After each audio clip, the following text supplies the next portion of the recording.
आइए मित्रों, हमारे YouTube चैनल स्वाध्याय में आपका हार्दिक स्वागत, अभिनंदन। आज हम आपके लिए लेकर आए हैं हनुमान जी द्वारा अर्जुन का अभिमान दूर करने की कहानी। अगर आपको हमारा चैनल पसंद आए तो इसे लाइक और सब्सक्राइब अवश्य करें।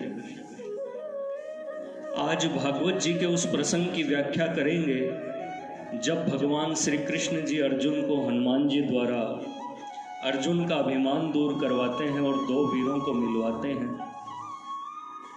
सखेति मत्वा प्रसवम यदुक्तम, हे कृष्ण हे यादव हे सखेति।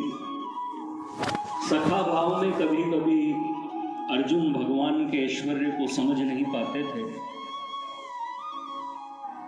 उनको तो ऐसा लगता था कि मेरे जैसा वीर ना कभी हुआ है और ना होगा।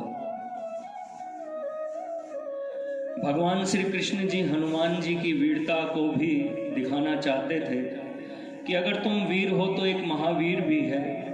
एक बार हनुमान जी सागर के किनारे बैठे थे, अर्जुन घूमते घूमते वहां आ गए तो परिचय हो गया। अच्छा, आप ही हनुमान जी हैं। अर्जुन ने कहा कि हमने सुना है कि आप इतने बड़े वीर और बलवान हैं, परंतु आप सागर पर पुल नहीं बना पाए। पत्थर ढो ढो कर वानरों को बनवाना पड़ा। अगर मैं होता तो अपने बाणों से ही सागर पर पुल बना देता।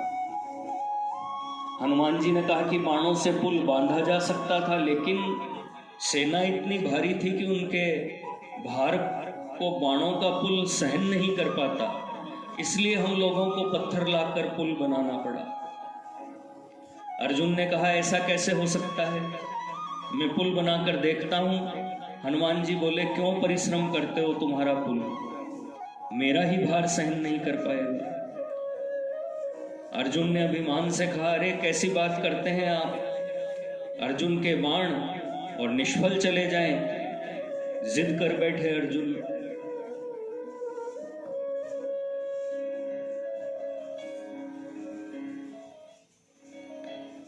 शर्त तय हो गई कि अगर मेरे बाण निर्मित पुल से आप पार हो गए तो आपको चिता में अग्नि प्रवेश लेना होगा, और मेरे बनाए पुल को यदि आपने तोड़ दिया तो मैं अग्नि में प्रवेश लूंगा। भगवान को बड़ा अटपटा लगा, ऐसी भी कोई प्रतिज्ञा होती है। दोनों ही मेरे प्रिय हैं और चिता में जलने को तैयार हैं जरा सी बात पर। अर्जुन ने बाणों से पुल बनाया, बोले जाओ। तब हनुमान जी ने जय श्री राम कहकर जैसे ही अपना दाहिना चरण रखा, पुल चरमरा गया। अब प्रतिज्ञाबद्ध अर्जुन को लगा कि मुझे जीवित रहने का अधिकार नहीं। चिता बनाकर प्रवेश करने वाले ही थे कि ब्राह्मण वेश में श्री कृष्ण प्रकट हो गए और कहने लगे, क्या बात है, किसकी चिता है। अर्जुन बोले, मैं प्रतिज्ञा हार चुका हूं, इसलिए मैं चिता में जीवित जलने जा रहा हूं। ब्राह्मण ने कहा कि क्या कोई तुम्हारी शर्त के बीच में कोई साक्षी था? तो फिर ऐसे कैसे कोई शर्त पूरी हो सकती है? कोई ना कोई बीच में निर्णायक चाहिए। अब बनाओ हमारे सामने, तब हम देखेंगे। दोबारा बाणों से पुल बनाया गया। हनुमान जी गए और थोड़ा सा मचका दिया तो देखा सागर का जल रक्त से लाल हो गया। हनुमान जी समझ गए कि मेरे प्रभु नीचे आ गए हैं।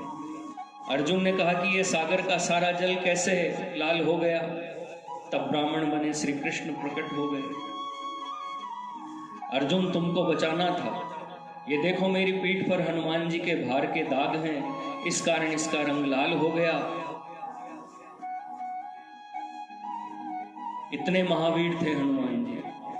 तब भगवान ने कहा, अर्जुन हनुमान जी से प्रार्थना करो कि भविष्य में होने वाले महायुद्ध में हनुमान जी तुम्हारी सहायता करेंगे।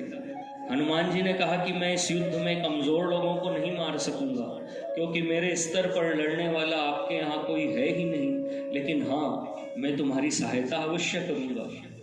भगवान ने कहा था कि आप इसके ध्वज की पताका पर बैठ जाइए।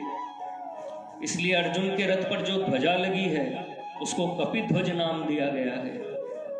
तो हनुमान जी ने कहा कि मैं कभी कभी अपनी गर्जना कर दिया करूंगा, जिससे सामने होने वाले दुश्मन डर से कमजोर हो जाएंगे।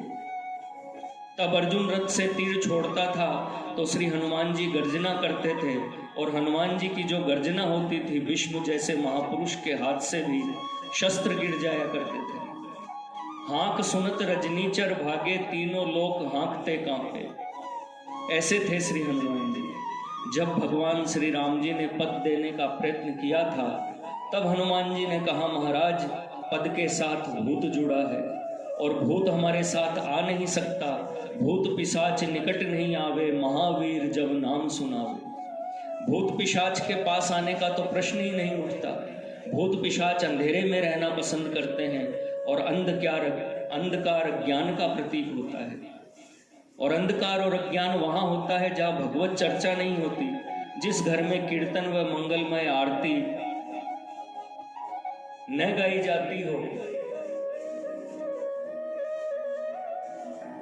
जहाँ भगवान की कथा नहीं होती, जिस घर में भगवत चर्चा न हो, जिस घर में सुबह शाम को देवताओं के नाम का दीपक न जलता हो, उस घर में भूत पिशाचों का वास हो जाता है।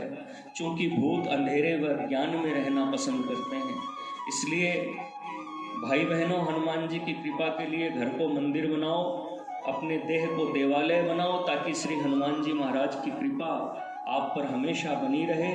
जय सिया राम जी। ओम नमः शिवाय। मित्रों, अगर आपको हमारा चैनल पसंद आए तो इसे लाइक और सब्सक्राइब अवश्य करें। धन्यवाद।